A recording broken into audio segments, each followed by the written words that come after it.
35ஆம் ஆண்டு ஸ்ரீ கிருஷ்ண ஜெயந்தி விழாவை முன்னிட்டு இங்கே வருகை புரிந்திருக்கும் அனைத்து பக்தர்களுக்கும் என் முதற்கண் வணக்கத்தை தெரிவித்துக் கொண்டு ஒரு பாடலை தொடங்குகின்றேன்.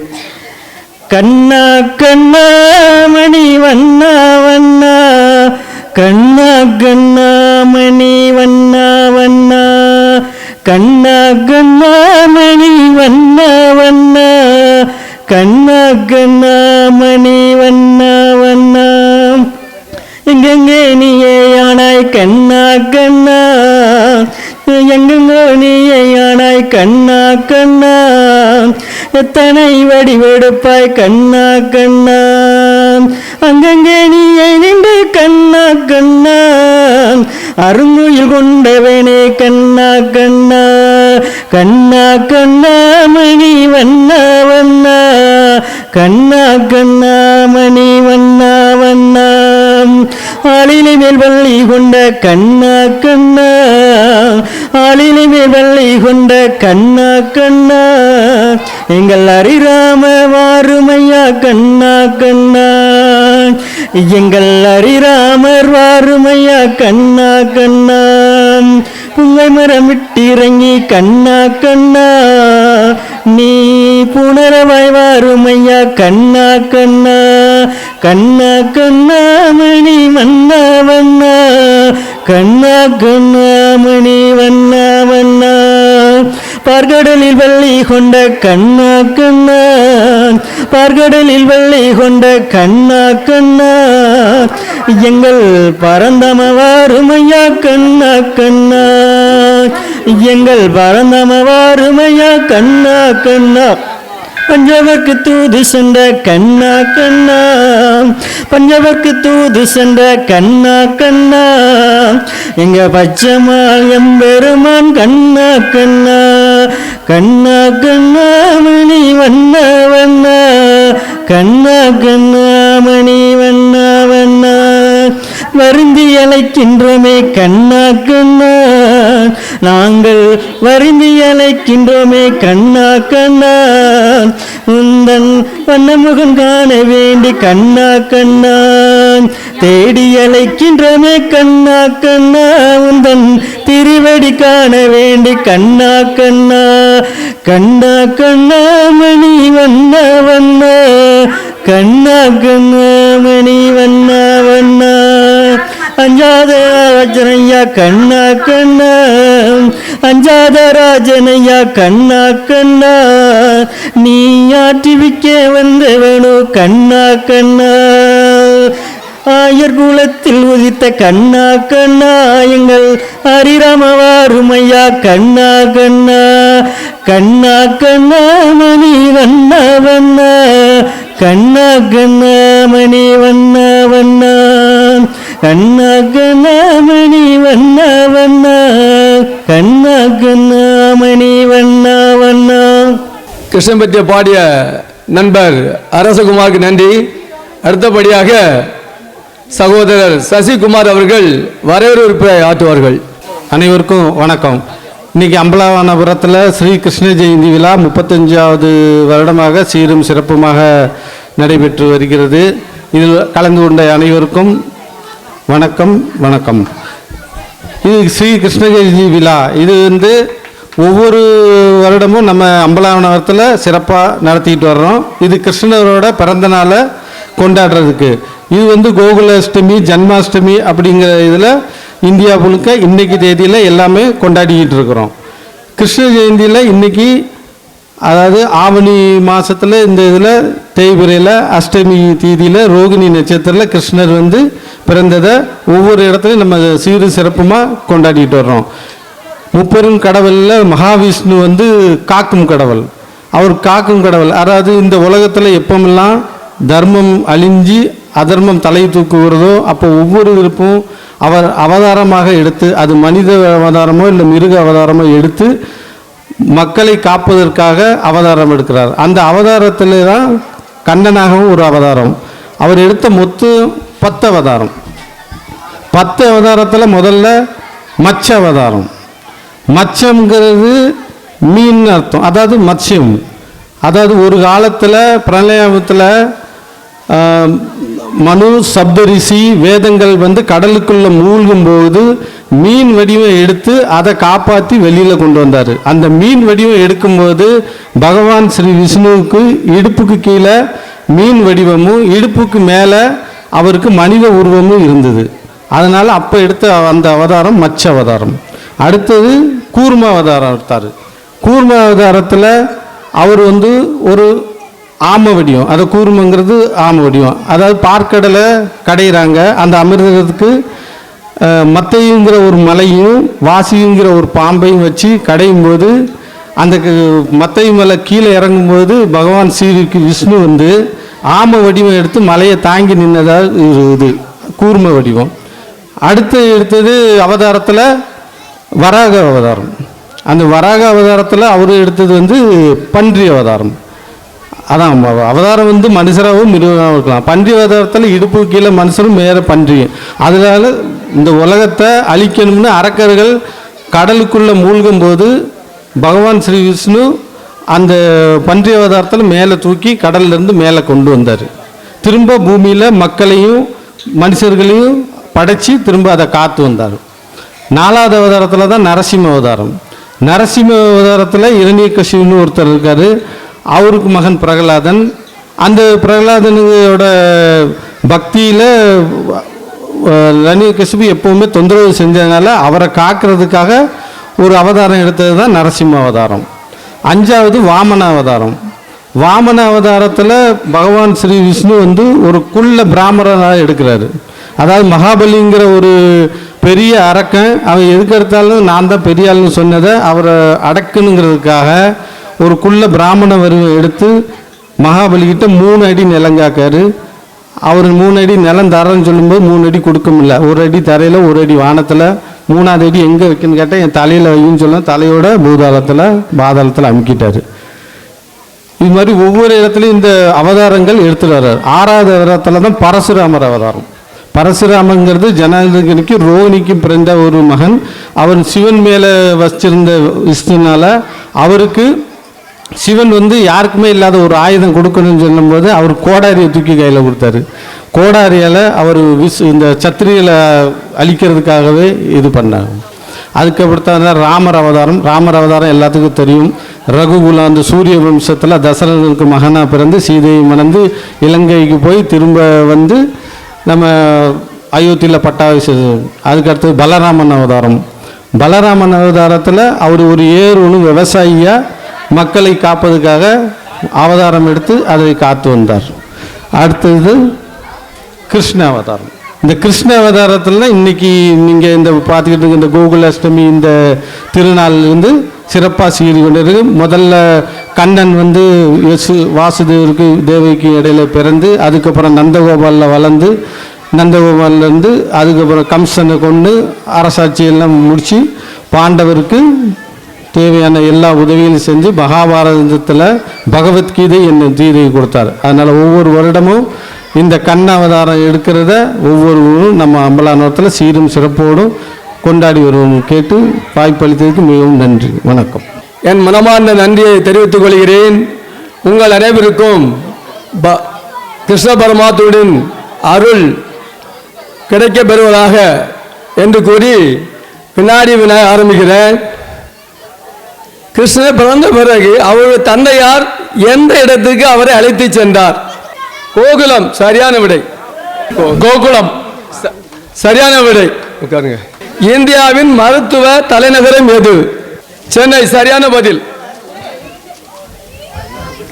இந்தியாவின் புளூ சிட்டி என்று அழைக்கப்படும் மாநிலம் எது? இதுக்கு 2 மதிப்பெண்கள் வழங்கப்படும். இந்தியாவின் புளூ சிட்டி என்று அழைக்கப்படும் மாநிலம் எது? ஜோத்பூர். அடுத்தது which is the financial city of in India? இந்தியாவின் பொருளாதார சிட்டி எது? மும்பை. சரியான பதில். இந்தியாவில் நெல் உற்பத்தியில் முதலிடம் வகிக்கும் மாநிலம் எது? ஆந்திர பிரதேஷ். சரியான பதில். ஒரு சொல் பிரட்டு. நீரில் உள்ள கல் எது? கலங்கல். சிதம்பரம் என்ற நகரம் எந்த துறைக்கு பிரசித்தி பெற்றது? நடனம். திருக்குறளில் 1330 குறள் படிச்சிருக்கீங்க. திருக்குறளில் கோடி என்ற சொல் எத்தனை இடத்தில் இடம் பெற்றுள்ளது? 7. எந்த நாட்டுடனும் போரிடாத நாடு எது? சுவிட்சர்லாந்து. சுவிட்சர்லாந்து. பிச்சைக்காரர்களே இல்லாத நாடு எது? டென்மார்க். தமிழ் மொழி எப்போது செம்மொழி ஆன ஆண்டு எது? தமிழ் மொழியை செம்மொழியை அறிவிச்சாங்க ஒரு வருஷம் 2004. சரியான பதில். தமிழ்நாட்டின் கதர் நகரம் என்று அழைக்கப்படும் ஊர் எது? திருப்பூர். சரியான பதில். தமிழ்நாட்டில் +2 தேர்வு +2 பாடம் ஆரம்பிக்கப்பட்ட ஆண்டு எது? எந்த வருஷம் தமிழ் +2 தேர்வு வந்தாங்க, வகுப்பு ஆரம்பிச்சாங்க? 1979. எந்த நாடு ஜனாதிபதிக்கு அதிக சம்பளம் கொடுக்குது? அது எத்தனை ரூபாய்? லட்சத்தில் கூறவும். இந்த வினாவுக்கு 10 மதிப்பெண். எந்த நாடு ஜனாதிபதிக்கு அதிக சம்பளம் கொடுக்கிறது? எத்தனை லட்சம்? அமெரிக்கா 28 லட்சம். நீ அழுதால் உன் தாய் சிரித்த தினம் உண்டென்றால் அது எந்த தினம்? நீ அழுதால் உன் தாய் சிரிக்கிறாய் என்றால் அது எந்த தினம்? அந்த குழந்தை பிறந்த தினம் அன்னைக்கு, பிறந்த அன்னைக்கு அப்படி சொல்லணும். ஏன்னா பிறந்த தினம் ஒவ்வொரு ஆண்டும் வரும். ஒரு எழுத்தாக இருந்தால் அதுக்கு 1 ஸ்கொயர், 2 எழுத்தாக இருந்தால் அது 2 ஸ்கொயர், 5 எழுத்தாக இருந்தால் 5 ஸ்கொயர். I love India. நான் இந்திய தேசத்தை நேசிக்கிறேன். இந்தியா. விடை சொல்லுங்க, நல்ல கவனிக்க. ஒரு எழுத்தாக இருந்தால் அதுக்கு 1 ஸ்கொயர், 2 எழுத்தாக இருந்தால் 2 ஸ்கொயர், 2 அடுக்கு 2. இந்தியா அதுக்கு எத்தனை ஸ்கொயர்? விடை என்ன? 16. 4 ஸ்கொயர் இஸ் ஈக்குவல் டு 16. எல்லாரும் திருக்குறள் படிச்சிருக்கோம். திருக்குறளில் இடம்பெறாத சொல் எது? சொல். அக்கு ஓரெழுத்து. அந்த வார்த்தை 3 எழுத்துல இருக்கு. சொல்லுங்க பாப்போம். தமிழ். சரியான பதில். திருக்குறளின் முதல் பெயர். முதல் பெயர் என்ன? திருக்குறளின் முதல் பெயர் முப்பால். திரைப்பட கதையானது எவ்வகை கலையை வெளிப்படுத்துகிறது? எல்லாரும் சினிமா பார்க்கிறாங்க. எவ்வகை கலையை வெளிப்படுத்துகிறது? முப்பரிமாண கலை. தமிழகத்தில் சிற்பக்கலையை தொடங்கி வைத்தவர் யார்? பல்லவர்கள். ஒரு எண்ணின் வர்க்கமும் அதுதான், வர்க்க மூலமும் அதுதான், கனமூலமும் அதுதான். அது எது? 1. சரியான பதில் 1. அடுத்த ஒரு கேள்வி. இந்த கேள்விக்கு மதிப்பெண் 30 மதிப்பெண்கள். தமிழ். தமிழா, தமிழா, ட்ரமிழா, இட்ரமிழா, திராவிடா, திராவிடா என மொழியியல் அறிஞர் யார்? இப்படி சொன்ன மொழியியல் அறிஞர் யார்? ஹூராஸ் பாதிரியார். ஹூராஸ் பாதிரியார். வினாவிடைக்கு பதிலளித்த நல் உள்ளங்களுக்கு நிறைய கேள்விகளை கேட்க நேரம் இல்லை. நீங்களும் நிறைய கேள்விகளை படித்து நிறைய தேர்வு நடத்துகிறாங்க. நம்ம ஊரில் இந்த ஆண்டு கூட மத்திய படைக்கு ஒரு மாணவர் தகுதி பெற்றுள்ளார். ஒவ்வொரு தேர்விலும் நமது ஊரை சேர்ந்தவர் யாராவது ஒருவர் தேர்ச்சி பெற்று கொண்டே இருக்கிறார்கள். சுமாராக 10 ஆண்டு சர்வேயில் சொல்லலாம். எந்த ஆண்டும் கிடைச்சிருக்கு பையனுக்கு, மேலும் அடுத்த ஆண்டு கிடைக்க எல்லாம் வல்ல இறைவன் கிருஷ்ண பரமாத்மாவை வேண்டி உங்களுக்கு எல்லாருக்கும் இந்த கிருஷ்ண பரமாத்மாவுடைய அருள் கிடைக்க பெறுவதாக என்று கூறி இந்த மாலை வணக்கத்தை தெரிவித்து நன்றி, வணக்கம். 35ஆம் ஆண்டு கிருஷ்ண ஜெயந்தி விழாவிற்கு வருகை தந்திருக்கும் அனைத்து சமுதாய உள்ளங்களுக்கும் நேற்றைய தினம் நமது ஊரை சார்ந்த முருகேசன் ஆசிரியர் அவர்கள் புதல்வன் உள்பட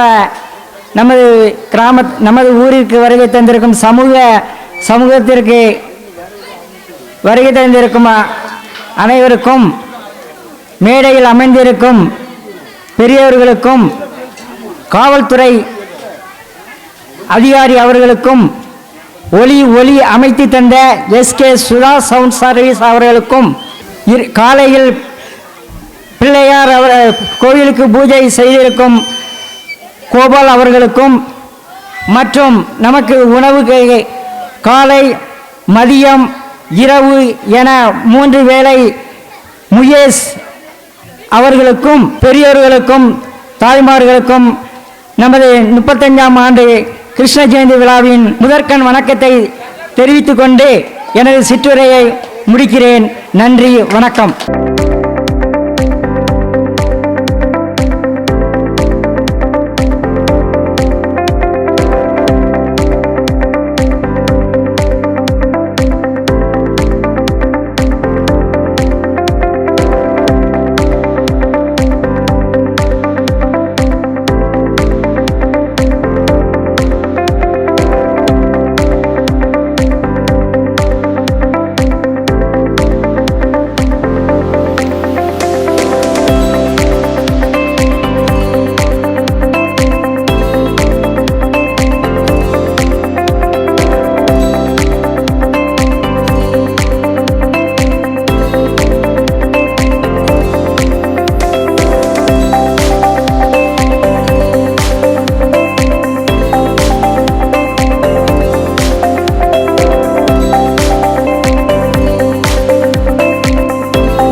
சீரோடும் சிறப்போடு நடைபெறுகின்ற அம்பலானபுரம்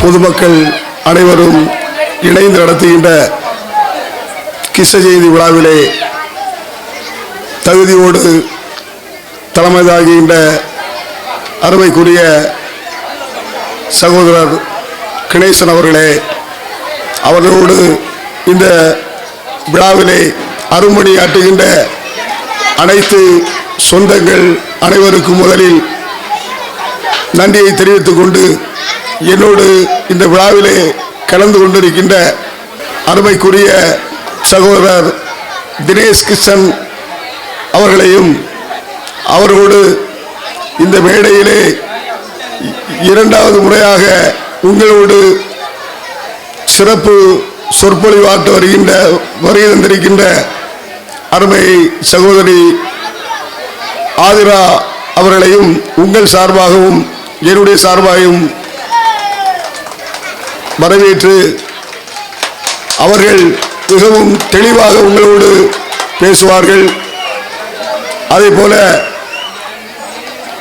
எனக்கு கிடைத்த வாய்ப்பினை நானும் ஒரு சில வார்த்தைகள் மட்டும் பேசி உங்களை மழையின் காரணமாகவும் நேர காலத்தின் அருமை கருதியும் என்னுடைய உரையை முடித்துக் கொள்ளலாம் என்று எண்ணுகிறேன்.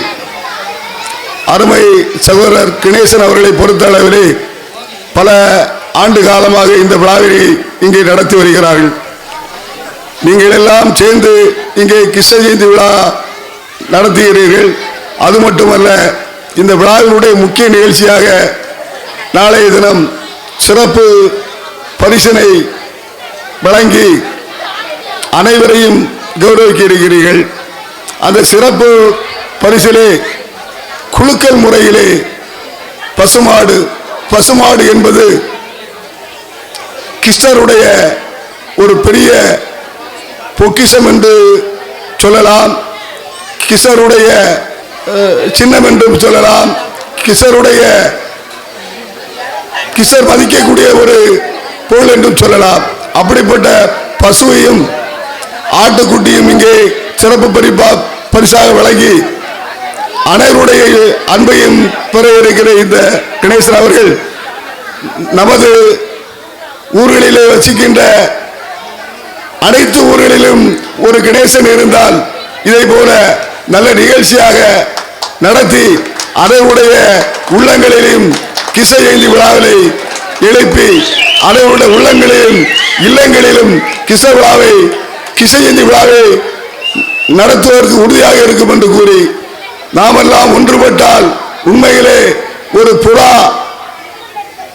வெள்ளை புறாவானது தன்னை பாதுகாத்துக் கொள்வதற்காக தன்னுடைய இனத்தோடு சேர்ந்து அந்த வேடனை காக்க வைத்து அங்கிருந்து தப்பியது போல நமது இனத்தை காப்பதற்கும் நமது இனத்தை மேற்படுத்துவதற்கும் ஒற்றுமையோடு செயல்பட வேண்டும்.